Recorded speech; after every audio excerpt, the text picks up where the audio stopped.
E aí, pessoal, tudo bem?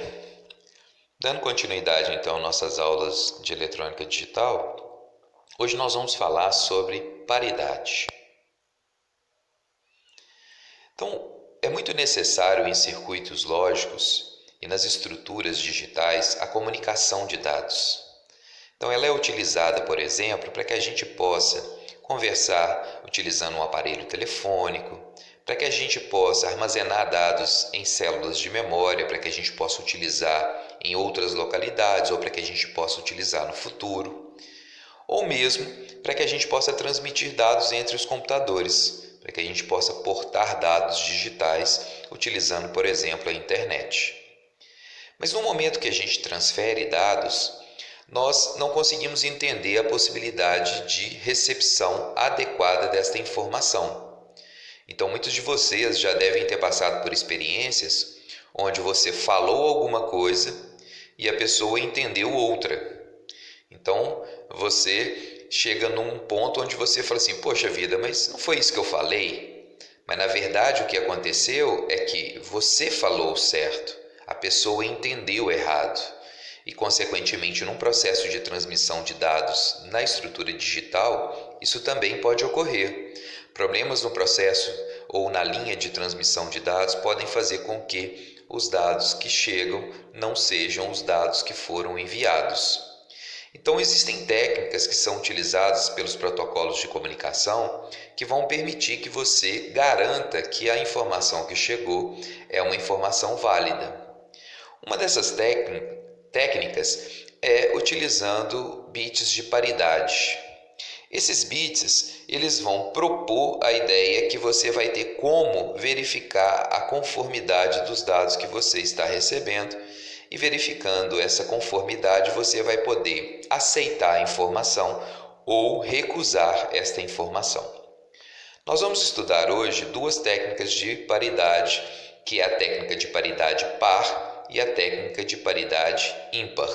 São técnicas simples, mas eficientes quando a gente pensa no processo de transmissão de informação.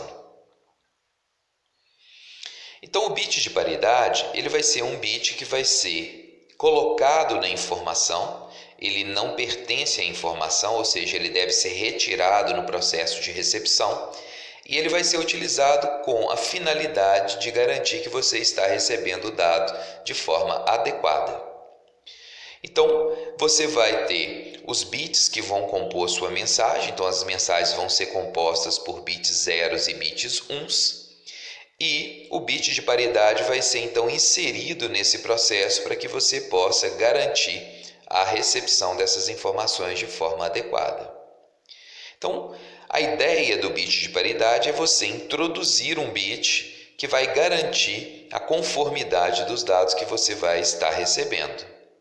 Para isso, existe a metodologia ou o método da paridade par.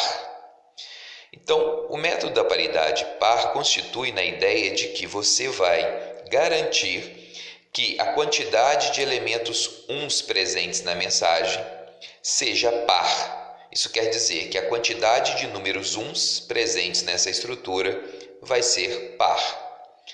Então, você vai introduzir bits zeros e uns, na verdade 0 ou 1, dependendo da quantidade de bits uns presentes na sua informação.